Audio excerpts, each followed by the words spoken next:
વિદ્યાર્થી મિત્રો પ્રણામ. ધોરણ 10 વિજ્ઞાન પ્રકરણ 11 માનવ આંખ અને રંગબેરંગી દુનિયા. મિત્રો આગળના પ્રકરણની અંદર આપણે લેન્સ વડે થતું પ્રકાશનું વક્રીભવન, લેન્સની સામે વસ્તુને જુદા જુદા સ્થાને રાખવામાં આવે તો તેના વડે રચાતા પ્રતિબિંબ, એ પ્રતિબિંબનું સ્થાન, એનો પ્રકાર, પરિમાણ, આ બધું આપણે શીખી ગયા. તો એ બધું આપણે જે માહિતી શીખ્યા છે એનો આ પ્રકરણની અંદર માનવ આંખની ખામીઓ છે, ઉપરાંત વાતાવરણીય વક્રીભવન દ્વારા બનતી કેટલીક ઘટનાઓ છે. આ બધી ઘટનાઓ આપણે સમજવામાં મદદરૂપ થશે. માનવ આંખ પ્રકાશનો ઉપયોગ કરે છે કારણ કે આપણે જાણીએ છીએ કે આપણા શરીરમાં 5 સંવેદી અંગો આવેલા છે મુખ્ય. એમાં આંખ છે એક પણ એક સંવેદી અંગ છે કે જે પ્રકાશની સંવેદના ગ્રહણ કરે છે, એટલે કે પ્રકાશ પ્રત્યે સંવેદનશીલ છે. અને આ આંખનો ઉપયોગ આપણે આસપાસની વસ્તુઓ જોવા માટે કરીએ છીએ. તેની રચના આમ તો મિત્રો કેમેરા જેવી છે, જેની રચનામાં એક લેન્સ હોય છે. માનવ આંખમાં લેન્સનું શું કાર્ય છે, આંખની રચના કેવી છે, એ ઉપરાંત આંખની અંદર જે આપણે કોઈ વ્યક્તિના નજીકના નંબર હોય, કોઈને દૂરના નંબર હોય, કોઈને બંને પ્રકારના નંબર હોય, તો આ આંખની ખામીઓ છે. તો આંખની ખામીઓ કેવી રીતે ઉદ્ભવે છે એને આપણે ચશ્મા પહેરીને અથવા તો કોન્ટેક્ટ લેન્સ દ્વારા અથવા તો ઓપરેશનથી કેવી રીતે દૂર કરી શકાય, આ બધું આપણે પ્રકરણમાં અભ્યાસ કરવાનો છે. આ ઉપરાંત આ પ્રકરણમાં આપણે કેટલીક કુદરતી પ્રકાશીય ઘટનાઓ જે પ્રકાશના વક્રીભવન કે પ્રકાશના વિભાજનને કારણે બને છે, જેમાં મેઘધનુષ્યની રચના, શ્વેત પ્રકાશનું 7 રંગોમાં વિભાજન, સ્વચ્છ આકાશનો રંગ ભૂરો દેખાવો, સૂર્યોદય અને સૂર્યાસ્ત સમયે સૂર્યનો રંગ લાલ હોવો, સૂર્યોદય સમય કરતાં વહેલો અને સૂર્યાસ્ત થોડો મોડો થવો, આ બધી ઘટનાઓ છે એનો આપણે અભ્યાસ કરવાનો છે. તો સૌથી પહેલાં જોઈએ માનવ આંખ. તો માનવ આંખ એક અત્યંત મૂલ્યવાન સંવેદનશીલ જ્ઞાનેન્દ્રિય અથવા તો એવું કહી શકાય કે એક સંવેદનાગ્રાહી અંગ છે. તે આપણની આસપાસની અદ્ભુત દુનિયાના વિવિધ રંગો જોવા માટે મદદરૂપ છે. આંખ બંધ કરી આપણે વસ્તુઓને તેમના ગંધ, સ્વાદ અને ઉત્પન્ન થતો અવાજ કે સ્પર્શ એ ઓળખી શકીએ છીએ. તેમ છતાં બંધ આંખે રંગોની ઓળખ કરવી અશક્ય છે. આમ બધી જ જ્ઞાનેન્દ્રિય પૈકી માનવ આંખ ખૂબ જ મહત્ત્વપૂર્ણ છે, કારણ કે એના દ્વારા જ આપણે આસપાસની રંગબેરંગી દુનિયા જોઈ શકીએ છીએ, એનો અભ્યાસ કરી શકીએ છીએ. માનવ આંખની રચનાની વાત કરીએ તો મિત્રો માનવ આંખ એક કેમેરા જેવી રચના છે, જેમાં લેન્સ તંત્ર એટલે કે લેન્સ અને એની સાથે જોડાયેલા વિવિધ ભાગો એ લેન્સ તંત્ર રેટિના તરીકે ઓળખાતા પ્રકાશ સંવેદી પડદા પર પ્રતિબિંબ રચે છે. એટલે લેન્સ એની સાથે જોડાયેલા અંગો, જેમાં આ લેન્સ છે, એની સાથે જોડાયેલા અંગો એમાં સિલિયરી સ્નાયુઓ છે, કીકી છે, કનિનિકા છે, પારદર્શક પટલ છે. આ બધા ભાગો જોડાઈ અને અહીંયા રેટિના એટલે કે નેત્રપટલ ઉપર વસ્તુનું પ્રતિબિંબ રચે છે અને આપણને વસ્તુ દેખાય છે. સૌથી પહેલાં વાત કરીએ તો આંખની રચનામાં સૌથી પહેલાં બહારનો જે ભાગ છે પારદર્શક પટલ કે પારદર્શક પડદો, ત્યાંથી શરૂઆત કરીએ તો આપણી આંખની સૌથી બહારનું જે પારદર્શક આવરણ છે એને આપણે પારદર્શક પટલ તરીકે ઓળખીએ છીએ. અને એ પારદર્શક પટલનું કામ છે કે વસ્તુમાંથી આવતા પ્રકાશના કિરણો એ આપણી આંખની અંદર પ્રવેશવા દે છે. આંખના ડોળાનો આગળનો પારદર્શક ભાગ છે. આંખનો ડોળો લગભગ ગોળાકાર છે. મિત્રો આંખનો ડોળાની વાત કરીએ આપણે તો આખી રચના છે એ આંખનો ડોળો છે એ લગભગ ગોળાકાર છે. એનો વ્યાસ આશરે 2.3 સેન્ટીમીટર જેટલો છે. એટલે આ બંને છેડા વચ્ચેનું અંતર આશરે 2.3 સેન્ટીમીટર જેટલું છે. અને આંખમાં દાખલ થતા પ્રકાશના કિરણોનું વક્રીભવન એ પારદર્શક પટલની બહારની સપાટી પર થાય છે. ત્યારબાદ જોઈએ નેત્રમણી. તો સ્ફટિકમય લેન્સ, આ જે ભૂરા રંગનો છે એ સ્ફટિકમય લેન્સ છે, જેને આપણે નેત્રમણી તરીકે ઓળખીએ છીએ. અને એના દ્વારા વસ્તુમાંથી આવતા પ્રકાશના કિરણો છે એ વક્રીભવન પામી અને એ નેત્રપટલ ઉપર કેન્દ્રિત થાય છે। તો આ રીતે વસ્તુમાંથી આવતા પ્રકાશના કિરણો છે એ નેત્રમણિ વડે વક્રીભવન પામી અને નેત્રપટલ ઉપર કેન્દ્રિત થાય એટલે નેત્રપટલ ઉપર વસ્તુનું સ્પષ્ટ પ્રતિબિંબ રચાય।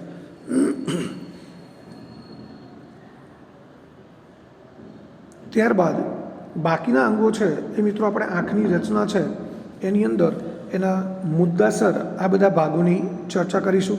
એ દરેકનું સ્થાન ક્યાં છે, એનું કાર્ય શું છે, એ આપણે અહીંયા મુદ્દાસર જવાબ સાથેની ચર્ચા કરીશું। તો હવે આપણે જોઈએ આંખની રચના। તો અહીંયા પહેલો સવાલ છે, માનવ આંખ શું છે, તેમાં કઈ ઘટના કામ કરે છે? તો મિત્રો માનવ આંખ એક અત્યંત મૂલ્યવાન સંવેદનશીલ જ્ઞાનેન્દ્રિય છે અને આપણે જાણીએ છીએ કે આપણી આસપાસની અદ્ભુત દુનિયાના વિવિધ રંગો, રંગબેરંગી દુનિયા જોવા માટે મદદરૂપ થાય છે। તે પારદર્શક જીવંત પદાર્થની બનેલી કુદરતી બહિર્ગો લેન્સ દ્વારા પ્રકાશના વક્રીભવની ઘટના પર કામ કરે છે। આપણે જે નેત્રમણિની વાત કરી એ બહિર્ગો લેન્સ જેવી રચના છે જેના દ્વારા પ્રકાશનું વક્રીભવન થાય અને વક્રીભવની ઘટના ઉપર આપણી આંખનું જે કાર્ય છે એ થાય છે। તે કેમેરા જેવી રચના છે અને તે આજુબાજુની વસ્તુને જોવા માટે સક્ષમ છે। ત્યારબાદ પ્રશ્ન નંબર 2 છે, માનવ આંખની નામ નિર્દેશનવાળી આકૃતિ દોરી તેના મુખ્ય ભાગોના કાર્ય સમજાવો। તો મિત્રો આ માનવ આંખની એકદમ સરળ આકૃતિ છે। પરીક્ષાની અંદર આકૃતિ સાથે માનવ આંખ અને એના કેટલાક ભાગો છે એની રચના અને કાર્ય આપણને પૂછાય તો આંખની આકૃતિ આપણે આ રીતે દોરી શકીએ। એ સિવાય બીજી સરળ આકૃતિ પણ છે જે હું તમને પછી બતાવીશ, જે બોર્ડ ઉપર મેં દોરેલી છે। તો હવે આપણે શરૂ કરીએ માનવ આંખ। તો માનવ આંખના મુખ્ય ભાગો અને તેના કાર્યો। સૌથી પહેલાં આંખના ડોળા, જેને આઈબોલ કહેવાય, એનો આકાર લગભગ ગોળાકાર છે, જે આપણે આગળ જોઈ ગયા। આંખનો ડોળો છે એ ગોળાકાર છે અને એનો વ્યાસ આશરે 2.3 સેન્ટીમીટર જેટલો હોય છે। ત્યારબાદ પારદર્શક પટલ, પહેલો ભાગ છે આંખનો પહેલું ભાગ પારદર્શક પટલ, જે આપણે જોઈ શકીએ છીએ। આ સૌથી બહારનું આવરણ છે જેને કોર્નિયા તરીકે પણ ઓળખવામાં આવે છે। તો આંખની આગળનો પારદર્શક ભાગ જે બહારની તરફ ઉપસેલો છે, આંખની આગળનો પારદર્શક ભાગ અથવા આવરણ જે બહારની તરફ ઉપસેલું છે જેને પારદર્શક પટલ કહેવાય, તે ગોળાકાર અને પાતળો પારદર્શક અંતરપટ અથવા આંતરત્વચા છે। એટલે ગોળાકાર છે અને પારદર્શક છે। એનું કાર્ય છે આંખમાં દાખલ થતા પ્રકાશના કિરણોનું મોટાભાગનું વક્રીભવન પારદર્શક પટલની બહારની સપાટી પર થાય છે। એટલે કે જ્યારે પ્રકાશના કિરણો વસ્તુમાંથી આવી દાખલ થાય ત્યારે સૌથી પહેલું વક્રીભવન એ પારદર્શક પટલ વડે થતું હોય છે। તો મિત્રો આ પારદર્શક પટલની વાત થઈ। હવે ત્યારબાદ બીજું જોઈએ આપણે કનિનિકા। તો પહેલાં હું તમને મિત્રો આકૃતિમાં દરેક ભાગ સમજાવી દઉં છું એટલે મુદ્દાસર એની આપણે સમજૂતી સમજીએ। તો આ જે ભૂરા રંગનો ભાગ દેખાય છે આપણને, આછો ભૂરો, આ છે મિત્રો લેન્સ, જેને આપણે નેત્રમણિ તરીકે ઓળખીએ છીએ। ત્યારબાદ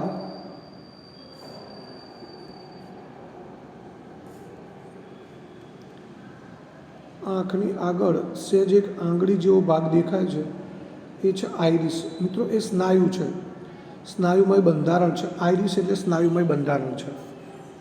ત્યારબાદ એ આઈરિસની વચ્ચેનો જે ખુલ્લો ભાગ છે,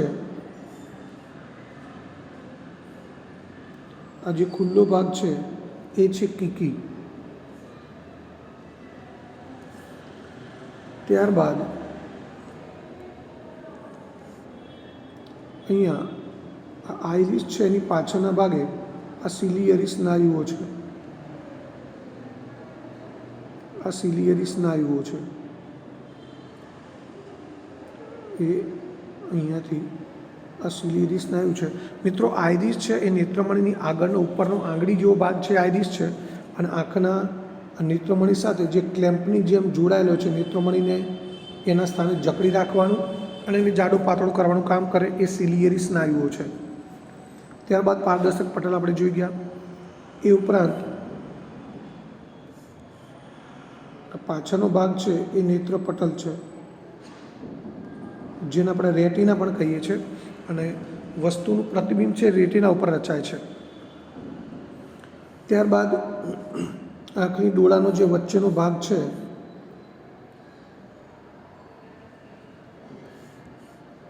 આ જે ભાગ છે એ કાચ રસ કહેવાય છે. અહીંયા વચ્ચે પારદર્શક પટલ અને કીકીની વચ્ચે તરલ રસ આવેલો છે. અને એ ઉપરાંત અહીંયા પાછળ દ્રષ્ટિ ચેતાઓ, એટલે કે મિત્રો અહીંયા આપણી આંખના નેત્રપટલ ઉપર જે વસ્તુનું પ્રતિબિંબ રચાય એ પ્રતિબિંબ છે એ પ્રકાશના જે સંકેતો છે એનું રૂપાંતર વિદ્યુત સંકેતોમાં થાય અને વિદ્યુત સંકેતો મારફતે, એટલે કે વિદ્યુત સંકેતોના માધ્યમ દ્વારા દ્રષ્ટિ ચેતા દ્વારા એ મગજ સુધી પહોંચે. આ છે એ મગજ તરફ વસ્તુનું પ્રતિબિંબ કોણ લઈ જાય છે? દ્રષ્ટિ ચેતા. અને એ પ્રતિબિંબ મગજમાં જ્યારે પહોંચે ત્યારે મગજ દ્વારા એ વસ્તુની ઓળખ થાય છે. એટલે કે આપણી આંખની સામે કોઈ વસ્તુ છે તો એ કઈ વસ્તુ છે એ મિત્રો નક્કી કરવાનું કામ આપણું મગજ કરે છે. આપણી આંખ તો માત્ર સામેની વસ્તુ છે એનું પ્રતિબિંબ રચે છે અને એ પ્રતિબિંબને દ્રષ્ટિ ચેતા મારફતે મગજ તરફ મોકલવાનું કામ કરે છે. આંખ વસ્તુને ઓળખી શકતી નથી મિત્રો, આંખ માત્ર વસ્તુનું પ્રતિબિંબ રચે છે. આ વસ્તુને જે પ્રતિબિંબ રચાયું છે આંખમાં એ વસ્તુને ઓળખવાનું કામ માત્ર મગજનું છે. તો આ રીતે આંખના વિવિધ ભાગોની વાત થઈ. ત્યારબાદ અહીંયા અંધબિંદુ છે. અંધબિંદુ એટલે નેત્રપટોનો એવો ભાગ કે જ્યાં આગળ આ પ્રકાશ સંવેદી કોષો આવેલા હોતા નથી, એટલે એ ભાગમાં પ્રતિબિંબ રચાતું નથી. તો હવે આપણે મુદ્દાસર એક પછી એક વિવિધ અંગોની ચર્ચા કરીએ. તો મિત્રો બીજો ભાગ હતો કનિનિકા અથવા જેના આઈરિસ કહેવાય. તો પારદર્શક પટલના પાછળના ભાગે કનિનિકા નામની રચના જોવા મળે, જે ઘેરો સ્નાયુમય પડદો છે. તો કનિનિકા અથવા તો જેને આપણે આઈરિસ કહીએ છીએ એ મિત્રો આ છે, એકદમ પાતળો આંગળી જેવો ભાગ છે એ આઈરિસ છે. હવે એ આઈરિસ છે એ કીકીનું કદ નાનું મોટું કરે. મિત્રો કીકી કોને કહીશું આપણે? તો આઈરિસ એટલે બે આંગળી જેવા પ્રવર્ધો છે એની વચ્ચેનો જે ખુલ્લો ભાગ છે એને આપણે કીકી કહીશું. આ જે ભાગ છે ખુલ્લો એ કીકી છે અને કીકીને નાનું મોટું કરવાનું કામ એ આઈરિસ અથવા તો કનિનિકા કરે છે. મિત્રો જ્યારે કનિનિકા છે એ આ રીતે લંબાશે ત્યારે કીકી આ છિદ્ર છે એ એકદમ નાનું થઈ જશે. આ કીકી છે. જ્યારે ઝાંખો પ્રકાશ હોય, વસ્તુ સ્પષ્ટ દેખાતી ન હોય ત્યારે આ આઈરિસ છે એ ખેંચાય છે એટલે કીકી નાની થઈ જાય છે. જ્યારે ઝાંખો પ્રકાશ હોય, તીવ્ર પ્રકાશ હોય ત્યારે આઈરિસ છે ખેંચાય છે એટલે કીકી નાની બની જાય છે. અને જ્યારે ઝાંખો પ્રકાશ હોય ત્યારે આ જે આઈરિસ છે એ આઈરિસ વચ્ચેની જગ્યા આ રીતે વધી જાય છે. વધી જાય એટલે કીકીનો ભાગ મોટો થઈ જાય એટલે વધુ પ્રકાશ આંખમાં દાખલ થાય. એટલે ઝાંખો પ્રકાશ હોય ત્યારે વસ્તુને સ્પષ્ટ જોવા માટે એ વધુ પ્રકાશને દાખલ કરે છે અને વધુ પ્રકાશ દાખલ થાય એટલે ઝાંખા પ્રકાશમાં પણ આપણને વસ્તુ સારી રીતે દેખાય. એટલે આઈરિસનું કનિનિકાનું મુખ્ય કામ છે મિત્રો, તમે સમજી ગયા છો, એ કીકીને નાની મોટી કરવાનું કામ કરે છે. કેવી રીતે નાની મોટી થાય ફરી સમજી લઈએ. આ રીતે આઈરિસ લંબાય તો તમે જોઈ શકો છો કે કીકી એટલે છિદ્ર નાનું થઈ ગયું છે. તો જ્યારે તીવ્ર પ્રકાશ હોય ત્યારે પ્રકાશની તીવ્રતા સામે આંખનું રક્ષણ કરવા માટે કીકી એકદમ નાની થઈ જતી હોય, આપણને પ્રેક્ટિકલ અનુભવ પણ છે. અને જ્યારે ઝાંખો પ્રકાશ હોય ત્યારે આકૃતિમાં દર્શાવ્યા મુજબ આ કનિનિકા અથવા તો આઈરિસ છે એ દૂર હોય છે, એટલે એમની વચ્ચે જગ્યા વધારો એટલે કીકી મોટી હોય જેથી વધુ પ્રકાશ આંખમાં દાખલ થઈ શકે. એટલે આઈરિસ અથવા કનિનિકાનું કાર્ય છે મિત્રો કીકીને નાની મોટી કરવાનું કામ કરે છે. અને કનિનિકાનું જેવો રંગ હોય એ જ પ્રમાણે આંખનો રંગ હોય છે. જેમ કે કોઈને ભૂરી આંખો હોય છે, કોઈને કાળી આંખો હોય છે, એ કીકી ઉપર આધારિત છે. એટલે કનિનિકાના રંગ ઉપર આધારિત છે. ત્યારબાદ ત્રીજો ભાગ છે કીકી અથવા જેને પ્યુપિલ કહેવાય. તો કનિનિકાની મધ્યમાં આવેલ નાના પરિવર્તનશીલ છિદ્ર, મિત્રો કનિનિકા બે મસલ્સ છે, સ્નાયુઓ છે, એની વચ્ચે આવેલું જે પરિવર્તનશીલ છિદ્ર, આ છિદ્ર જગ્યા દેખાય છે પરિવર્તનશીલ એટલા માટે કહેવાય કે નાનું મોટું થઈ શકે છે અને કીકી કહેવાય. અને પ્રકાશ કીકી દ્વારા જ આંખમાં દાખલ થાય છે મિત્રો. વસ્તુમાંથી આવતા પ્રકાશના કિરણો છે કારણ કે કીકી જેટલો ભાગ જ નેત્રપટલનો ખુલ્લો છે, બાકીનો ભાગ છે ત્યાં તો આઈરિસ વચ્ચે આવે છે, એટલે પ્રકાશ છે એ માત્ર આ જે આ કીકીનો ભાગ છે એટલા ભાગમાંથી જ અહીંયા પ્રકાશના કિરણો નેત્રપટલ ઉપર દાખલ થઈ શકે, કીકીની બાજુમાંથી દાખલ થઈ શકે નહીં. એટલે કાર્ય છે કીકી આંખમાં પ્રવેશતા પ્રકાશની માત્રાનું નિયંત્રણ કરે. મિત્રો કેવી રીતે? તો આપણે વાત કરીએ કે જ્યારે પ્રકાશ ખૂબ તેજસ્વી હોય ત્યારે કનિનિકા કીકીને સંકોચે, એટલે કનિનિકા દ્વારા કીકી નાની બને, એટલે આંખમાં ઓછો પ્રકાશ દાખલ થાય. જ્યારે પ્રકાશ ઝાંખો હોય ત્યારે કનિનિકા વડે કીકી મોટી બને, વિસ્તરણ પામે. કીકી મોટી બને એટલે કીકી આંખમાં વધારે પ્રકાશ પ્રવેશવા દે, જેના કારણે આપણને ઓછા પ્રકાશમાં પણ વસ્તુ સ્પષ્ટ રીતે જોઈ શકાય.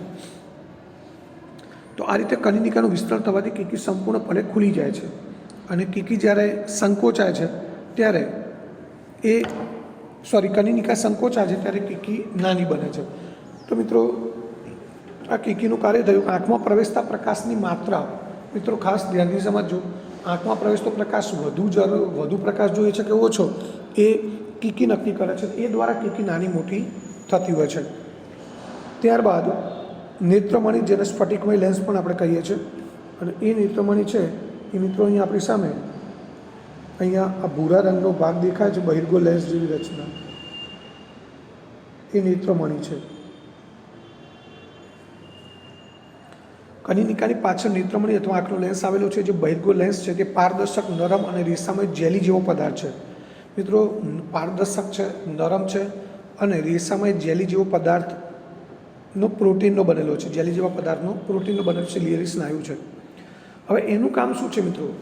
તો ખાસ ધ્યાનથી સમજો. નેત્રમણિનું કામ છે કે દૂરની વસ્તુ હોય તો એ દૂરની વસ્તુમાંથી આવતા જે પ્રકાશના કિરણો છે એ નેત્રપટલ ઉપર કેન્દ્રિત થાય. મિત્રો ધ્યાનથી સમજો કે જ્યારે વસ્તુમાંથી આવતા પ્રકાશના કિરણો નેત્રપટલ ઉપર કેન્દ્રિત થાય ત્યારે જ આપણને વસ્તુ સ્પષ્ટ દેખાય. આ વસ્તુમાંથી આવતા પ્રકાશના કિરણો છે એ અહીંયા નેત્રપટલ ઉપર કેન્દ્રિત થાય તો જ વસ્તુ દેખાય. નેત્રપટલની પાછળના ભાગે કે આગળના ભાગે કેન્દ્રિત થાય તો વસ્તુ સ્પષ્ટ દેખાય નહીં.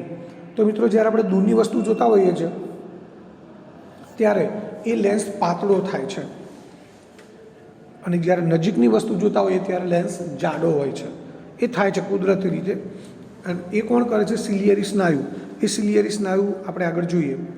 તો સિલિયરી સ્નાયુ વડે નેત્રમણિની કેન્દ્ર લંબાઈ વધઘટ થાય. મિત્રો લેન્સ જ્યારે દૂરની વસ્તુ જોવાની હોય ત્યારે લેન્સ પાતળો થાય. દૂરની વસ્તુ જોવાની ત્યારે લેન્સ પાતળો થાય.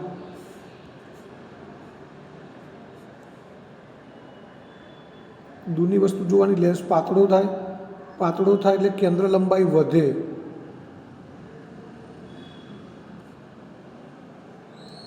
અને અભિસારી પાવર એટલે પ્રકાશના કિરણોને કેન્દ્રિત કરવાની ક્ષમતા એ ઘટે. પાવર ઘટે. તો જ્યારે દૂરની વસ્તુ જોવાની ત્યારે લેન્સ પાતળો હોય છે એટલે એની કેન્દ્ર લંબાઈ વધે છે, કારણ કે પાતળો હોય એટલે પ્રકાશનું વક્રીભવન ઓછું થાય. ઓછું થાય એટલે એ કિરણો દૂર કેન્દ્રિત થાય, અને દૂર કેન્દ્રિત થાય એટલે એની કેન્દ્ર લંબાઈ વધે. મિત્રો કેન્દ્ર લંબાઈ આપણે જાણીએ છીએ કે ઓપ્ટિકલ સેન્ટર લેન્સનું અને મુખ્ય કેન્દ્ર કોને કહેવાય? જ્યાં વક્રીભવન પામતા કિરણો કેન્દ્રિત થાય એને આપણે મુખ્ય કેન્દ્ર કહીએ છીએ.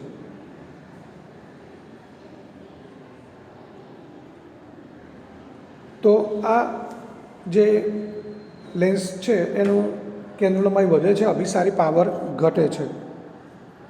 અને જ્યારે વસ્તુ નજીક હોય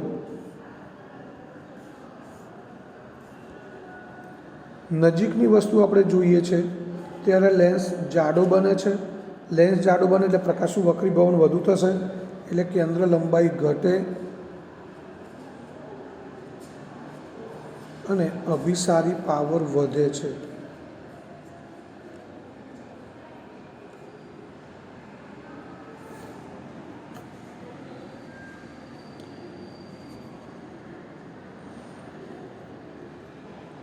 તો મિત્રો આ રીતે અહીંયા આ જે પારદર્શક લેન્સ છે એ લેન્સ જાડો પાતળો કુદરતી રીતે થતો હોય છે, અને એના કારણે દૂરની અને નજીકની બંને વસ્તુનું પ્રતિબિંબ આપણી આંખના નેત્રપટલ ઉપર રચાય છે, જેથી આપણને દૂરની અને નજીકની વસ્તુ જોઈ શકીએ છીએ. એટલે એવું નેત્રપટલ છે નેત્રમણીનું મુખ્ય કાર્ય છે નેત્રપટલ પર વસ્તુનું વાસ્તવિક અને ઉલટું પ્રતિબિંબ રચે. મિત્રો આપણી સામે કોઈ પણ વસ્તુ હોય તેનું અહીં નેત્રપટલ ઉપર જે પ્રતિબિંબ રચાય છે એ ઉલટું જ હોય છે, પરંતુ જ્યારે એ પ્રતિબિંબને વિદ્યુત સંકેતો દ્વારા મગજ સુધી પહોંચે ત્યારે એ સીધું થઈ જાય છે. એટલે આપણી સામે રહેલી દરેક વસ્તુ આપણને સીધી દેખાય છે. એનું મુખ્ય કારણ આ છે કે વસ્તુનું પ્રતિબિંબ નેત્રપટલ ઉપર ઊંધું રચાય છે, પરંતુ વિદ્યુત સંકેતો મારફતે મગજ સુધી પહોંચે ત્યારે તે સીધું થઈ જાય છે. ત્યારબાદ આગળ છે સિલિયરી સ્નાયુઓ. મિત્રો આપણે પહેલાં સિલિયરી સ્નાયુ જોઈ લઈએ. એનું સ્થાન ક્યાં છે? તો નેત્રમણીને એના સ્થાને જકડી રાખવાનું અને જાડો પાતળો કરવા માટે આ જે સ્નાયુઓ છે એને આપણે સિલિયરી સ્નાયુઓ કહીએ છીએ. તો આ છે સિલિયરી સ્નાયુઓ. તો મિત્રો સિલિયરી સ્નાયુનું કામ શું છે? હમણાં આપણે વાત કરીએ એમ દૂરની વસ્તુ આપણે જ્યારે જોતા હોઈએ ત્યારે લેન્સ પાતળો થાય છે, તો એ લેન્સને પાતળો કરવાનું કામ કોણ કરે છે? સિલિયરી સ્નાયુઓ. સિલિયરી સ્નાયુઓ તંગ બને, ખેંચાય, એટલે એ લેન્સ પાતળો બને, અને લેન્સ પાતળો બને એટલે દૂરની વસ્તુ સ્પષ્ટ જોઈ શકાય. અને જ્યારે નજીકની વસ્તુ જોવાની હોય ત્યારે એ સિલિયરી સ્નાયુઓ છે નોર્મલ બને, એટલે લેન્સ જાડો થાય. જાડો થાય એટલે નજીકની વસ્તુ સ્પષ્ટ જોઈ શકાય.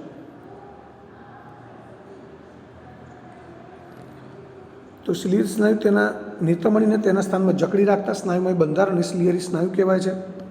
તે નેત્રમણીની વક્રતામાં ફેરફાર કરી તેની કેન્દ્ર લંબાઈ બદલી શકે છે. વક્રતા એટલે મિત્રો પાતળો હોય, આપણે બે લેન્સની સરખામણી કરીએ આકૃતિ દ્વારા. એક આ લેન્સ છે અને બીજો એટલા જ વ્યાસવાળો બીજો લેન્સ છે. તો અહીંયા આ લેન્સ જાડો છે એટલે વક્રતા વધુ છે. વક્રતા વધુ એનો મતલબ લેન્સ જાડો છે, કારણ કે આ વધુ વક્ર છે. આ ભાગ છે એની બે ધાર છે, વધુ વક્ર છે. આ ઓછી વક્ર છે, એટલે આની વક્રતા ઓછી છે.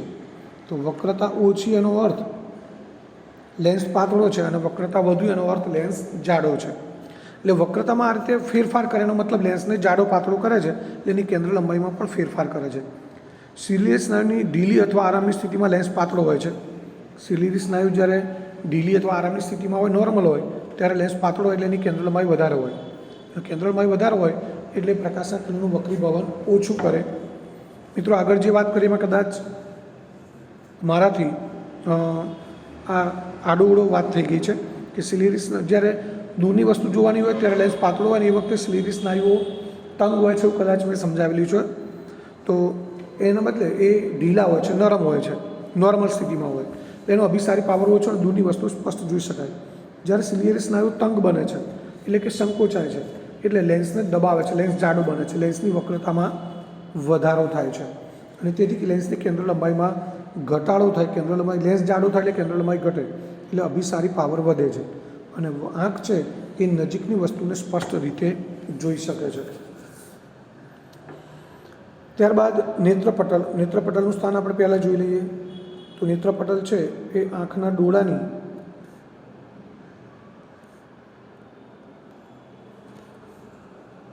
તો નેત્રપટલનું સ્થાન પહેલાં જોઈ લઈએ મિત્રો. નેત્રપટલ છે એ આંખના ડોળાની આ પાછળના ભાગે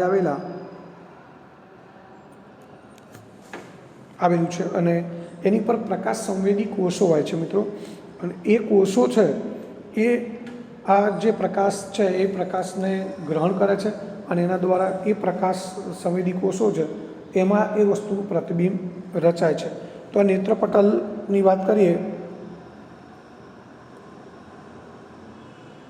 તો આંખની લેન્સની પાછળ અને આંખના ડોળાની પાછળના ભાગમાં એક પડદા જેવી રચના હોય, જેના પર વસ્તુનું વાસ્તવિક અને ઉલટું પ્રતિબિંબ રચાય.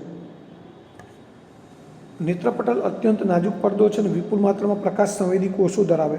એ પ્રકાશ સંવેદી કોષો બે પ્રકારના હોય. એક દંડ કોષો, રોડ એટલે સળિયા જેવા, જે કોષો પ્રકાશની તીવ્રતા પ્રત્યે સંવેદી હોય. એટલે તીવ્રતા પ્રત્યે સંવેદી હોય છે, મતલબ કે પ્રકાશની તીવ્રતા વધુ છે કે ઓછી એ દંડ કોષો દ્વારા નક્કી થાય. અને બીજા છે શંકુ કોષો.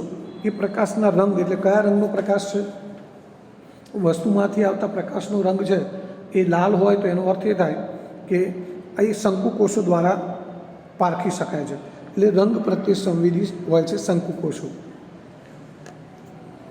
જ્યારે પ્રકાશની હાજરીથી આ પ્રકાશ સંવેદી કોષો સક્રિય બને છે અને વિદ્યુત સંદેશ અથવા વિદ્યુત સંકેતો ઉત્પન્ન કરે, અને વિદ્યુત સંકેતો છે એ દ્રષ્ટિ ચેતા મારફતે મગજ તરફ પહોંચાડાય છે. દ્રષ્ટિ ચેતા દ્વારા એ મગજ સુધી પહોંચાડાય છે. મગજ સુધી એ વિદ્યુત સંકેતો પહોંચે એટલે મગજ દ્વારા એનું અર્થઘટન થાય અને છેવટે આપણે વસ્તુને મૂળ સ્વરૂપે જોઈ શકીએ. એટલે મિત્રો, નેત્રપટલ ઉપર જે વસ્તુનું પ્રતિબિંબ રચાયું છે એ પ્રતિબિંબ એટલે કે એ જે સંકેતો છે એ મગજ સુધી પહોંચે, મગજ તેનું અર્થઘટન કરે અને ત્યારે મગજને ખબર પડે કે સામેની વસ્તુ કેટલી દૂર છે, કેટલી નજીક છે, કેટલી નાની છે, મોટી છે, જાડી છે, પાતળી છે, કાળી છે, ધોળી છે, કેવા રંગની છે. આ દરેક વસ્તુનું જે અર્થઘટન છે એ મગજ દ્વારા થાય છે. એટલે કે આપણે વસ્તુ જે સ્વરૂપે છે એ સ્વરૂપે આપણે એને જોઈ શકીએ છીએ. તો એ કામ મગજ કરે છે. ત્યારબાદ દ્રષ્ટિચેતા. તો વિદ્યુત સંદેશા છે અને દ્રષ્ટિચેતા દ્વારા, એટલે કે આંખ અને મગજ વચ્ચેનો એક તાર છે, ચેતા છે, કે જે પ્રતિબિંબ રચાયું છે એ પ્રતિબિંબના વિદ્યુત સંકેતો છે એને નેત્રપટલથી એટલે કે આંખથી મગજ સુધી પહોંચાડવાનું કામ કરે અને એ મગજ સુધી પહોંચે એટલે મગજ દ્વારા પ્રતિબિંબની ઓળખ થાય છે. ત્યારબાદ તરલ રસ. તો તરલ રસ એટલે આપણે આગળ રચના જોઈ ગયા, એમાં આ નેત્રમણી છે અને પારદર્શક આવરણ છે. એ બંનેની વચ્ચેનો જે ભાગ છે, આ વચ્ચેનો ભાગ એ છે તરલ રસ. નેત્રમણી અને પારદર્શક પટલ. એ પારદર્શક પટલ અને આંખના લેન્સ એટલે કે નેત્રમણી વચ્ચેની જગ્યામાં શ્યાન અને પારદર્શક પ્રવાહી આવેલો છે, જેને તરલ રસ કહેવાય. અને એ વક્રીભૂત પ્રકાશને નેત્રપટલ પર કેન્દ્રિત કરવામાં મદદરૂપ થાય. એટલે પ્રકાશના કિરણો જે વસ્તુમાંથી આવતા હોય એ પ્રકાશના કિરણોને નેત્રપટલ ઉપર કેન્દ્રિત કરવામાં એ મદદરૂપ થાય છે. સાથે સાથે આંખની અંદરનું દબાણ પણ નિયંત્રિત કરે છે. એટલે આંખની અંદર તરફથી આવતું જે દબાણ છે એ દબાણને પણ સામે એ નિયંત્રણમાં રાખે છે. ત્યારબાદ કાચરસ. તો કાચરસ એટલે મિત્રો લેન્સ અને નેત્રપટલની વચ્ચેનો ભાગ. આ નેત્રપટલ છે,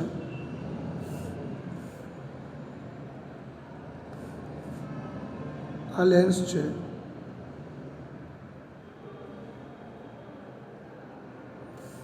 એની વચ્ચેનો ભાગ એટલે આ બધો ભાગ છે એ કાચરસ છે.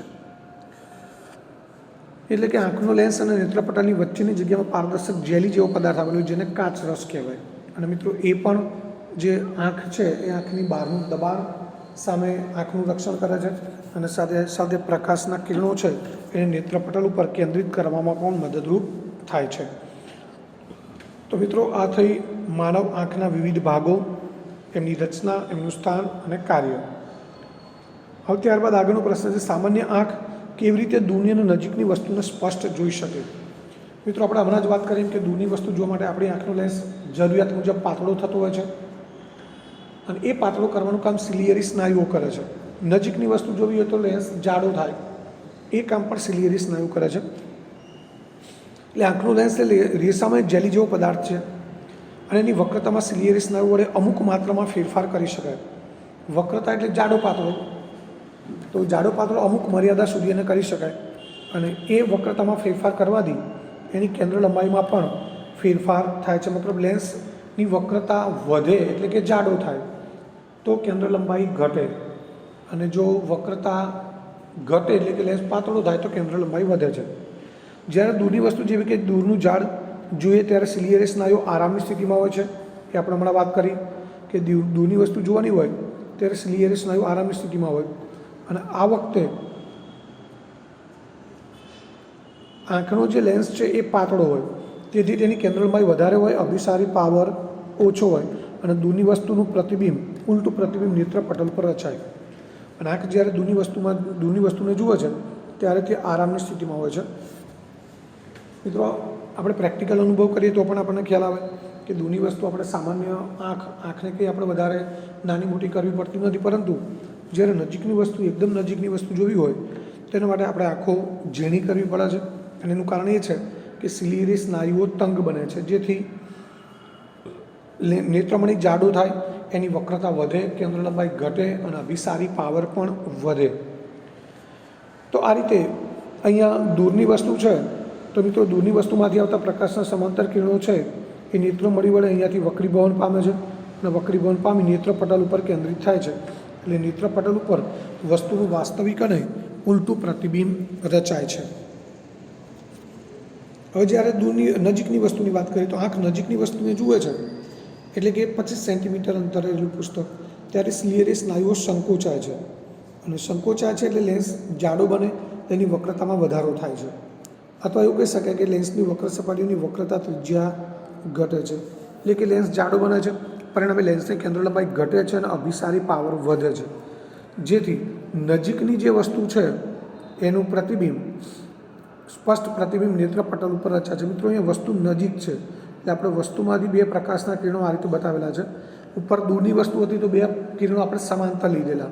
હવે એ કિરણો છે એ અહીંયા નેત્રમણી વડે વક્રીભવન પામી અને નેત્રપટલ ઉપર કેન્દ્રિત થાય છે, એટલે નજીકની વસ્તુ પણ સ્પષ્ટ જોઈ શકાય. એટલે કે નજીકની વસ્તુ જોવાની હોય ત્યારે સિલિયરી સ્નાયુઓ છે એ તંગ બને છે અને એના કારણે લેન્સ છે એની વક્રતા વધે છે, લેન્સ જાડો બને છે એટલે એની કેન્દ્ર લંબાઈ ઘટે છે, અભિસારી પાવર વધે છે. તો આ રીતે સિલિયરી સ્નાયુઓ છે એના દ્વારા લેન્સની વક્રતામાં દૂરની કે નજીકની વસ્તુ જોવાની હોય એ મુજબ વક્રતામાં ફેરફાર થાય છે, એટલે લેન્સની કેન્દ્ર લંબાઈ વધઘટ થાય, એટલે કે બદલાય છે. અને એ રીતે વસ્તુનું દૂરની કે નજીકની વસ્તુનું સ્પષ્ટ પ્રતિબિંબ છે એ નેત્રપટલ ઉપર રચાય છે. હવે મિત્રો આંખની સમાવેશ ક્ષમતા એટલે શું એ આપણે સમજીએ.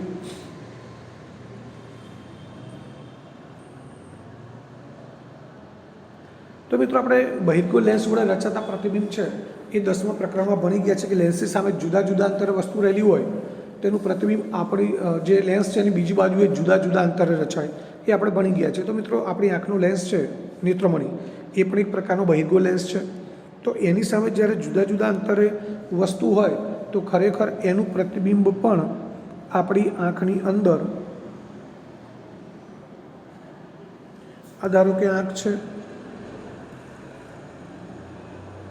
અહીં આપણું નેત્રમણી છે,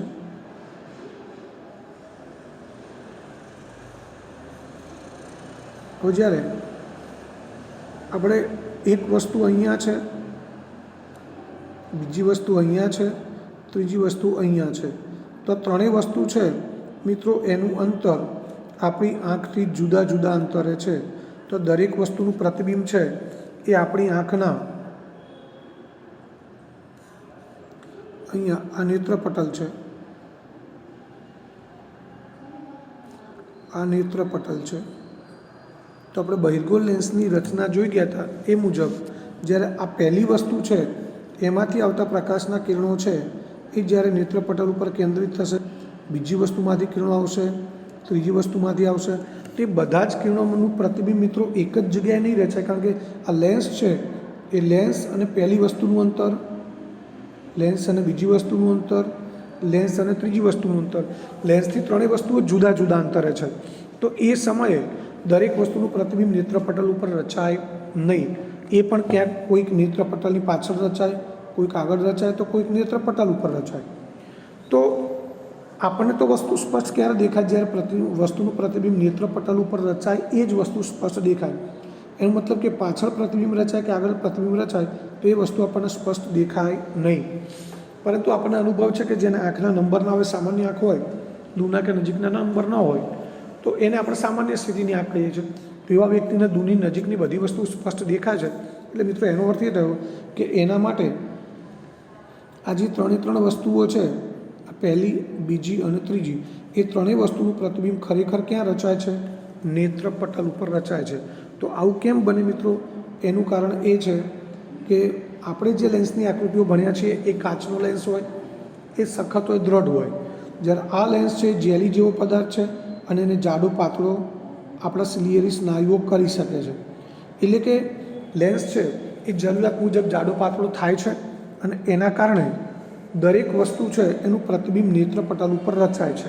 એટલે કે દૂરની વસ્તુ જોવાની હોય, આ દૂરની વસ્તુનું પ્રતિબિંબ જોવાનું હોય ત્યારે લેન્સ પાતળું થશે, નજીકની વસ્તુનું પ્રતિબિંબ બનાવવાનું હોય, રચવાનું હોય નેત્રપટલ ઉપર ત્યારે લેન્સ જાડું થશે, એટલે જરૂરિયાત મુજબ જાડો પાતળો થાય છે અને એના કારણે જ દૂરની અને નજીકની વસ્તુ છે એ આપણે સ્પષ્ટ જોઈ શકીએ છીએ. તો મિત્રો અહીંયા આંખની સમાવેશ ક્ષમતા કોને કહેવાય એ આટલી ચર્ચાના અંતે આપણે એવું કહી શકીએ કે જુદા જુદા વસ્તુને અનુરૂપ વસ્તુનું સ્પષ્ટ પ્રતિબિંબ નેત્રપટલ ઉપર રચાય એટલા માટે જરૂરિયાત મુજબ આંખના લેન્સની પોતાની કેન્દ્ર લંબાઈ ગોઠવવાની એટલે કે વધારો ઘટાડો કરવાની જે ક્ષમતા છે એ ક્ષમતાને આંખની સમાવેશ ક્ષમતા કહેવાય. મિત્રો ફરી સમજો, જુદા જુદા અંતરને અનુરૂપ વસ્તુનું સ્પષ્ટ પ્રતિબિંબ નેત્રપટલ ઉપર રચાય એ માટે જરૂરિયાત મુજબ આંખના લેન્સની પોતાની કેન્દ્ર લંબાઈ, કારણ કે લેન્સની કેન્દ્ર લંબાઈ વધઘટ થવાની છે અને એ પણ કોણ ગોઠવે છે? તો લેન્સ પોતે જ. એટલે કે લેન્સની પોતાની કેન્દ્ર લંબાઈ ગોઠવવાની જે ક્ષમતા છે એને આંખની સમાવેશ ક્ષમતા કહેવાય છે. બીજી પણ વ્યાખ્યા છે, પણ મિત્રો આપણે ઉપરની એક જ વ્યાખ્યા યાદ રાખીશું. હવે આંખનું નજીક બિંદુ અને દૂર બિંદુ કોને કહેવાય એ સમજી લઈએ. તો જે લઘુત્તમ અંતરે આંખનો નેત્રમણી વડે તણાવ વડે વસ્તુને સ્પષ્ટપણે જોઈ શકાય તે અંતરને સ્પષ્ટ દ્રષ્ટિનું લઘુત્તમ અંતર અથવા આંખનું નજીક બિંદુ કહેવાય. મિત્રો આપણી આંખ છે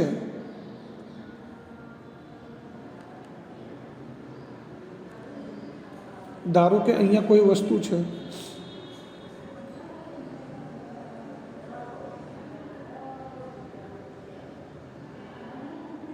મીણબત્તી અહીંયા છે, અહીં આપણો નેત્રમણી છે.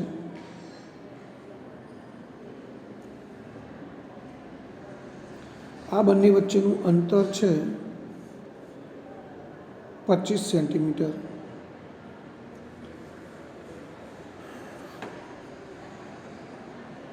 અને બીજું કોઈ એક વસ્તુ છે આપણે વધારે દૂર રાખીએ છીએ મિત્રો,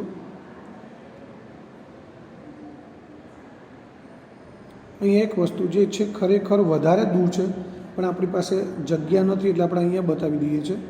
આ એક બીજી મીણબત્તી છે.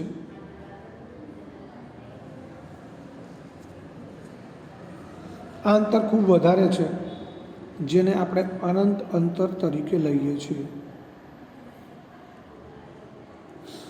તો અહીંયા આપણે ખાસ ધ્યાનથી સમજવાનું છે નજીક બિંદુ અને દૂર બિંદુ. તો નજીક બિંદુ એટલે શું મિત્રો? તો આપણી આંખની સામે આ પહેલી વસ્તુ છે, પહેલી મીણબત્તી એ 25 સેન્ટીમીટર અંતરે છે અને બીજી મીણબત્તી છે અનંત અંતરે છે, એટલે ખૂબ દૂર છે. તો હવે જ્યારે આપણી આંખ છે આ 2 નંબરની એટલે કે દૂરની વસ્તુને જુએ છે ત્યારે આપણા આંખનો લેન્સ કેવો હશે મિત્રો? સામાન્ય સ્થિતિમાં હશે, નોર્મલ સ્થિતિમાં હશે. હવે ધારો કે આપણે આ અંતર છે એ 200 મીટર છે. કેટલું છે આશરે સમજવા માટે લઈએ 200 મીટર. હવે એ 200 મીટર અંતરેલી વસ્તુ આપણે જોઈ રહ્યા છીએ અને તરત આપણે કોઈક અહીંયા આ ધારો કે 2 મીટર અંતરે છે,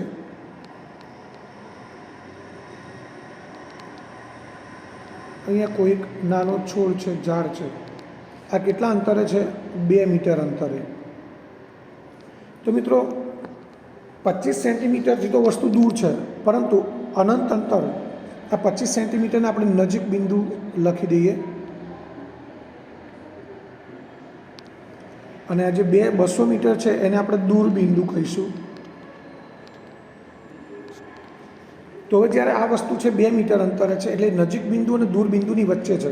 તો મિત્રો જ્યારે આપણે 200 મીટર અંતરેલી કોઈ વસ્તુ છે, કંઈ ધારો કે ઝાડ છે, એ ઝાડ આપણે જોઈ રહ્યા છીએ અને પછી તરત આપણી આંખ સીધી 2 મીટર અંતર રહેલી કોઈ વસ્તુને જુએ છે, એટલે કે 2 મીટર અંતરે કોઈક નાનો છોડ છે એ જુએ છે.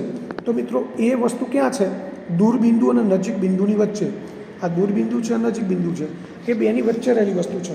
તો મિત્રો આ વસ્તુ ખરેખર નજીક છે આંખથી ઘણી, 2 મીટર જ દૂર છે, પરંતુ નજીક બિંદુ એટલે કે 25 સેન્ટીમીટર કરતાં તો કેવી છે?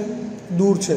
તો આ વસ્તુ નજીકને જોવા માટે હમણાં આપણે વાત કરી એમ લેન્સને ખરેખર જાડો થવો જોઈએ, પરંતુ આ અંતર છે નજીક બિંદુ કરતાં થોડું વધારે છે. નજીક બિંદુ છે 25 સેન્ટીમીટર, આ છે 2 મીટર. તો આ થોડી દૂર રહેલી વસ્તુ છે. તો મિત્રો એ વસ્તુને જોવા માટે લેન્સને પાતળો કરવાની જરૂર પડતી નથી.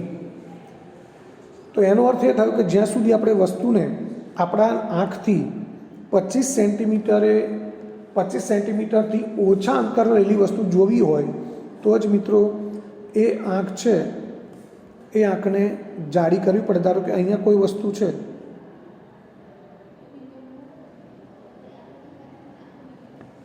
આ 25 સેન્ટીમીટર કરતાં ઓછા અંતરે છે, તો આ વસ્તુને જોવા માટે લેન્સને જાડો કરવો પડે. તેનો અર્થ એ તો કે 25 સેન્ટીમીટર દૂર રહેલી વસ્તુ છે કે 25 સેન્ટીમીટરથી વધારે અંતરે હોય તો એ વસ્તુને જોવા માટે લેન્સને જાડો કરવાની જરૂર નથી.